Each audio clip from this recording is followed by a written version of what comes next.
Okay, so here's a startup from this 2011 Bryant Evolution. That didn't take long at all. The logo is really fading. One scroll compressor, really nice unit.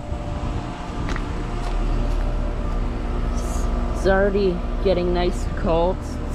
This guy's probably know it's from 2011. It's 4-ton. It's model 286B. And here's this one. It would have been running for a while. It's really cold and sweaty. Really good units. Anyways, over now.